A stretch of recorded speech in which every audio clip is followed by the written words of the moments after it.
Era uno de los hombres más ricos del vecindario, un empresario respetado, acostumbrado a que todo funcionara según las reglas, hasta que un día quedó paralizado en el pasillo de su propia casa.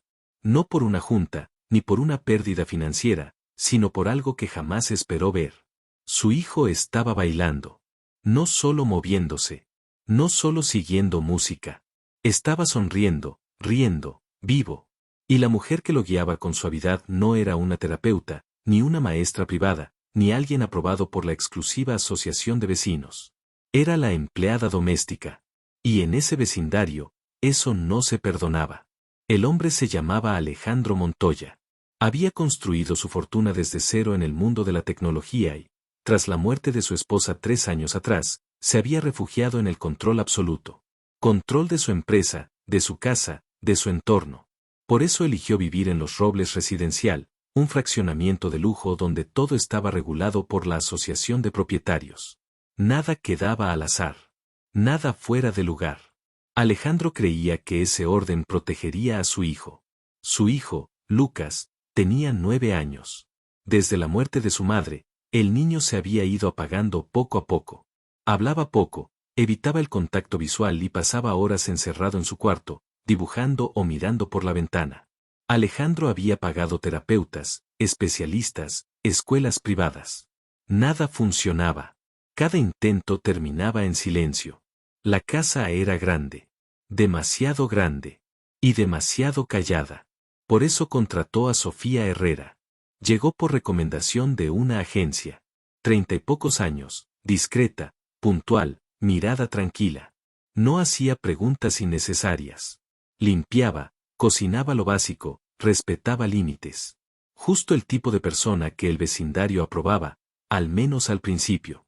Durante semanas, nada cambió. Alejandro salía temprano, volvía tarde. Sofía hacía su trabajo. Lucas permanecía en su mundo. Hasta que un jueves por la tarde, Alejandro volvió antes de lo habitual. Al abrir la puerta, escuchó música. Suave. Apenas un murmullo. Un ritmo que no pertenecía a esa casa. Avanzó despacio por el pasillo. Y entonces los vio. Lucas estaba de pie en la sala. No escondido. No rígido. Moviéndose. Sofía estaba frente a él, descalza, marcando pasos lentos con los pies, guiando sus manos con paciencia infinita. Solo sigue el ritmo, le dijo en voz baja. Lucas rió. Alejandro sintió que algo se le rompía en el pecho. Se quedó inmóvil, observando desde la sombra, con miedo de interrumpir, con miedo de que aquel momento desapareciera si respiraba demasiado fuerte. Pero en Los Robles, nadie respiraba sin que alguien más lo notara. 2 días después llegó el primer correo de la Asociación de Propietarios. Lenguaje educado. Frío. Preciso. Actividad no autorizada. Ruido inapropiado. Uso indebido del espacio residencial. Alejandro lo ignoró. Luego llegó el segundo. Después el tercero. Quejas de vecinos. Comentarios sobre una empleada fuera de lugar. Sospechas. Murmullos. Sofía lo notó enseguida. Las miradas largas cuando caminaba por la calle. El silencio incómodo en el área común. La forma en que algunos vecinos dejaban de saludar. Lucas, en cambio, estaba cambiando. Hablaba más. Sonreía más. Preguntaba cuándo volvería a bailar con Sofía. Por primera vez desde la muerte de su esposa, Alejandro sentía esperanza. Y la asociación quería aplastarla. Llegaron las multas. Luego las advertencias formales. Amenazas veladas de acciones legales. Cuestionamientos sobre la idoneidad de Sofía. Alejandro intentó protegerla, pero la asociación no veía personas. Veía reglas. Veía control. Veía jerarquías. La situación explotó cuando citaron a Alejandro a una audiencia interna. Una mesa larga. Vecinos con los brazos cruzados. Sonrisas tensas. Palabras cuidadas que escondían desprecio. Cuestionaron a Sofía. Su origen.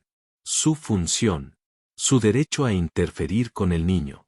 Fue entonces cuando Alejandro hizo la pregunta que nunca había hecho. Sofía, ¿quién eras antes de venir aquí? Ella guardó silencio unos segundos. Luego habló. No era solo empleada doméstica. Había sido bailarina profesional, formada en conservatorio, maestra de danza infantil.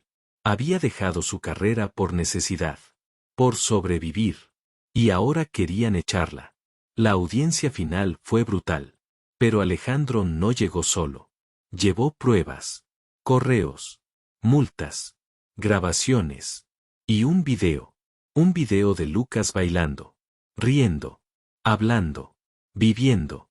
La sala quedó en silencio. Alejandro habló con una firmeza que nadie esperaba. Denunció el acoso, la discriminación, el abuso de poder.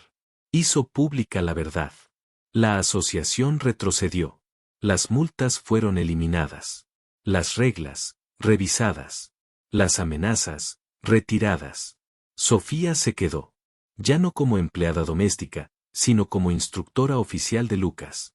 Alejandro financió un programa comunitario de artes abierto para todos. Meses después, Lucas subió a un escenario por primera vez. Alejandro lloró. Y entendió algo que ningún millón le había enseñado. El control no sana. La conexión sí. Y a veces, la persona que contratas para limpiar tu casa, termina salvando tu familia.